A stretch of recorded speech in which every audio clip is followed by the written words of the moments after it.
باب ما جاء في الوضوء مرتين مرتين. وبه قال حدثنا أبو كريب ومحمد بن رافع قال حدثنا زيد بن حباب عن عبد الرحمن بن ثابت بن الثوبان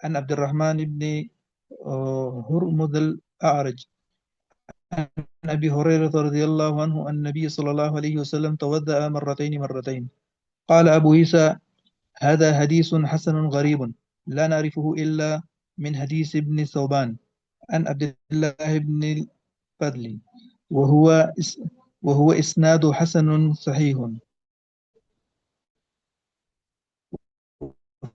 في الباب